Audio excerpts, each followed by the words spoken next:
Guys, कैसे हैं आप सब। आशा करती हूँ आप सब बहुत अच्छे होंगे और खुश होंगे। नवरात्रों की हार्दिक शुभकामनाएं। आज पहला नवरात्रा है और देखो आज मैंने नया सूट पहना है, कैसा लग रहा है। और बस नहाकर तैयार हो गई हूँ, पूजा करने जा रही हूँ। और बच्चे नहा रहे हैं, मैंने कहा एक साथ ही पूजा करूँगी बच्चों के साथ में ही बैठकर। मुझे बच्चों के साथ बैठकर पूजा करना बहुत अच्छा लगता है। तो ठीक है, चलिए फिर मिलते हैं आगे।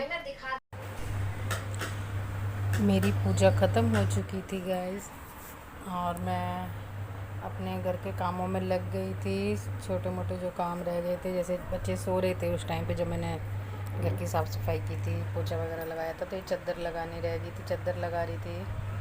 और मैं ये चादर वगैरह लगा कर, आपको पता है सवेरे जब बच्चे सोते रहते हैं तो कितना काम बड़ा रहता है। तो ये चादर वगैरह लगाई मैंने और पूजा मेरी हो चुकी थी। थोड़ी क्लिप इधर उधर हो जाएं तो प्लीज़ इग्नोर कर दीजिएगा, और कुछ आवाज़ें आएँ तो। और क्या कहते हैं, जब क्योंकि मैं काम कर रही होती हूँ तो बच्चे हैं साथ में, घर में कुछ ना कुछ आता ही रहती है। और ये पानी भरा था मैंने तो ये बोतलें लगा रही थी, फिर याद आया कि एक बोतल अमन के लिए बाहर रख दूँ, क्योंकि वो ठंडा पानी पीता फिर बीमार हो जाता है। और यहाँ पर मैं ऊपर जल चढ़ाने के लिए आई थी, और ये गेहूं के दाने कबूतरों को डालूंगी।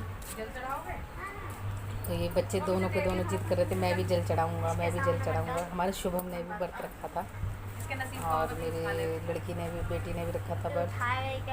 तो हम सब, तो बेटी तो आती नहीं है वीडियो के अंदर, लेकिन ये कह रहा था मम्मा मैं भी जल चढ़ाऊँगा।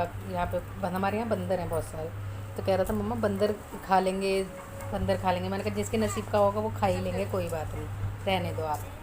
फिर मैं जल चढ़ा के जाने लगी तो कहने लगा मुझे भी दो।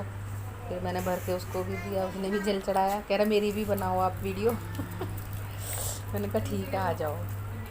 तो हम इधर इसने जल चढ़ा दिया था, फिर अमन भी कहने लगा मैं भी जल चढ़ाऊँगा। वो पूरी सबकी वो करता है कि मुझे भी जल चढ़ाना है, मुझे भी ऐसी पूजा करनी है। और मुझे भी अच्छा लगता है जब मैं बच्चों को ऐसे अगर शुरू से संस्कार दूँ, बताऊँ, उन्हें कुछ अच्छी चीज़ें बताऊँगी तो उनको भी आदत पड़ेगी आगे के लिए। इसलिए मैं उनको अपने साथ पूजा भी करा लेती हूँ, और जब वो जल चढ़ाने के लिए बोलते हैं कि हम भी चढ़ाएँगे तो मैं उनको देती भी हूँ। और देखो कैसे करेगा अभी वो। और ये देखो ठोक ठोक के पानी निकाल रहा है, तो मैं कह रही हूँ अरे पानी इसमें क्या फंस गया है, जो ऐसे मार रहा है पीछे से। फिर मैंने कहा हाथ जोड़ के करो बेटा। और जल चढ़ा के फिर हम नीचे जा रहे थे, तो और काम भी थे आज। मैंने बस यही रूटीन बनाया था। ये जो मैंने आपको दिखाया ना अभी, वो कुट्टू थी साबुत, मैंने कुट्टू लेके आई थी, क्योंकि बाहर का पिसे हुए आटे का ना कुछ भरोसा नहीं रहता है कि आप मिक्स कर दें। तो मैं कुट्टू लेके आई थी साबुत, और फिर मैंने ये पीस के अपने आप ही, देखो कितना अच्छा पिसा था मेरा, बहुत अच्छा। ये पीस के मैंने तैयार कर लिया था घर पर ही। और मैं हमेशा ऐसे ही करती हूँ, जब भी मुझे व्रत का खाना बनाना होता है, व्रत के लिए मैं कुट्टू हमेशा साबुत ही लेके आती हूँ और घर पर ही पीसती हूँ अपने आप ही। और काली मिर्च भी पीसी थी, हरी मिर्च भी पीसी थी मैंने सब्ज़ी के लिए। ये आलू उबाल लिए थे, अब आलू की सब्ज़ी भी बनानी थी, और फिर कुट्टू के आटे में भी डलती हैं, आलू डलते हैं, तो इसलिए थोड़ा ज़्यादा हो जाते हैं। और ये मैंने काली मिर्च और डाली थी, नमक था, और हरी मिर्च पीस ली थी। तो ये सब्ज़ी तैयार कर रही थी, तो मैं आप लोगों से कुछ वो क्या कहते बता भी रही थी, तो शायद मेरी आवाज़ तो मैं ओरिजिनल रखना तो बहुत चाहती हूँ, लेकिन ये क्या कहते हैं ना, इधर उधर की आवाज़ें बच्चे हमारे बोलते रहते हैं कुछ ना कुछ पास में, तो वो अच्छा सा नहीं लगता है। और कुछ वीडियो में आपने देखा भी होगा कि मेरी आवाज़ें आती रहती हैं बच्चों के साथ में। तो ये रिफ़ाइंड भी, क्योंकि हम दूसरे उसमें डब्बे में झूठा ना हो, इसलिए मैंने नया रिफ़ाइंड ही खोला अलग से, और उसी से ही मैं अलग खाना बनाती हूँ, उसको बिल्कुल अलग रखूँगी। और बस तेल डाल के, जीरा डाल के बस छौंकती हूँ मैं उसको। सब्ज़ी को हमेशा जीरा और हरी मिर्च से छौंकूँगी और मेरी सब्ज़ी तैयार हो जाती है। तो जब मैं अपनी सब्ज़ी बना के, फिर मेरे को इतने काम रहते हैं, आपको पता है व्रत वाले दिन एक तो टायर्ड हो थक जाते हैं कुछ, और कुछ क्या कहते हैं बच्चे होते हैं ना, ये कुछ ना कुछ काम मतलब बढ़ाते रहते हैं, ये करवा दो मम्मी, ये बना दो। अब हम 3-4 जने व्रत था हम लोगों का, तो उन बच्चों के 2 तो बच्चे हो गए जो व्रत थे मेरे साथ, और मैं थी। और फिर क्या कहते हैं, उनके लिए दोपहर में मैंने आलू फ्राई किए, उनको एप्पल वगैरह काट के दिए थे। लेकिन फिर भी बच्चों को, तुम्हें आपको पता है छोटे बच्चे होते हैं तो उन्हें ये थोड़ी ना पता होता है कि हमें व्रत कैसे रहना है। बस वो तो हमें तो मम्मी भूख लग रही है, फिर कुछ दो मम्मा, हमें तो भूख लग रही है। मैंने कहा बेटे ऐसे नहीं खाते हैं बार बार। लेकिन फिर भी आपको पता है कि बच्चे कुछ ना कुछ मांगते ही रहते हैं। तो इधर मैंने आटे के अंदर काली मिर्च और नमक डाल दिया था। ये मेरी बेटी है, तो वो कुछ काम कर रही थी, शायद पूजा के लिए घी गरम कर रही थी। हाँ, और ये नमक डाल दिया, आलू डाल के इसको आटे को मैं तैयार कर लेती हूँ।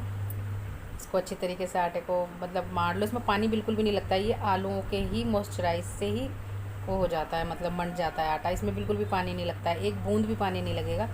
सिर्फ इसी की वजह से, आलू से ही ये बहुत अच्छा हो जाता है, एकदम नरम मंड जाएगा आटा। आपको अगर थोड़ा ज़्यादा नरम लग रहा हो तो उसके अंदर थोड़ा सा आटा और मिक्स कर सकते हो आप, मतलब अपना हिसाब देख लो कि जितने आप लोग हो उस हिसाब से आप अपना आटा मान सकते हो। और मेरी आलू की सब्ज़ी बन चुकी थी, देखिए वो दिख रही है। तो ये आपको अंधेरा थोड़ा सा लग रहा है ना, लाइट नहीं आ रही थी, कुछ प्रॉब्लम हो रही थी और मेरे को लाइट जलानी याद नहीं रही, तो काम की वजह से जल्दी ये देखो लाइट आ गई थी। और ये देखो मेरा आटा कितना प्यारा मंडा है, इतना अच्छा। इससे रोटी काली काली नहीं बनती हैं, पराठे पूड़ी कुछ। देखो मैंने चकला बेलन सब चीज़ धो धा के फिर दोबारा लेकर आई थी, क्योंकि मैंने पहले इनके पापा के लिए खाना बना दिया था, तो इस वजह से मुझे ये दोबारा सारी चीज़ें धोनी पड़ी। धोकर फिर सुखा रही थी मैं इनको आराम से। फिर मैंने, अमन कहने लगा मम्मा पूरी बनाओ, और शुभम भी पूरी के लिए जिद कर रहा था, तो मैं वैसे पराठे बनाती, लेकिन फिर मैंने इन लोगों के लिए पूरी बनाई और पूरी सब्ज़ी बनाकर और रायता तैयार किया था। वो देखो प्लेट में मैं उसका पूजा के लिए खाना लगा रही है जैसिका, मेरी लड़की का नाम जैसिका है, तो वो खाना तैयार कर रही थी और पूजा के लिए। तो मम्मा मुझे पूरी दे दो, मैंने कहा बेटा भी बना रही हूँ, बस अभी बना के दे रही हूँ। ये बहुत नरम और सॉफ्ट होती है, यूं ही टूट जाती है, इसलिए इसको बहुत ध्यान से बनाना पड़ता है और टाइम लगता है बनाने में। तो मैं इसको बना कर दे रही थी, बच्चे आफत उतार रहे थे, बस कर रहे थे मम्मा दे दो, जल्दी से दे दो। आपको पता है कि बच्चे किस तरीके से पीछे लग जाते हैं। और ये बहुत जल्दी सीखती हैं और अच्छी भी लगती है, सॉफ्ट भी होती हैं, और आलू डालने से बहुत सॉफ्ट और बहुत अच्छी हो जाती हैं। तो मैं आप लोगों से भी कहती हूँ कि नवरात्रि में प्लीज़ आप भी बाहर का पिसा हुआ लाने की बजाय अगर अब आप घर में लाकर पीसोगे तो बहुत अच्छा होता है और हेल्दी भी रहता है, और कोई मिलावट का डर भी नहीं रहता है। तो मैंने देखो कितनी अच्छी मेरी क्रिस्पी पूरी भी बनी थी, बहुत अच्छी बनी थी और नरम भी थी, ऊपर से क्रिस्पी और अंदर से नरम। तो ये मेरी पूरी हो चुकी है तैयार, मैंने बच्चों के लिए थाली लगा दी थी। हेलो गाइस, तो मेरी व्रत की थाली तैयार हो चुकी है, देखिए ये मैंने सब्जी बनाई है, ये शुभम की थाली लगा दी है क्योंकि आज ये व्रती था, आज इसने भी व्रत रखा है। हाय करो, हाय। और देखो मैंने ये पूरी बनाई है, ये रायता और ये सब्जी। और आप सब भी आके क्या कहते हैं व्रत खोल लीजिए और खाना एंजॉय कीजिए। तो मिलते हैं कल फिर दोबारा आपसे वीडियो में। Thank you, bye bye.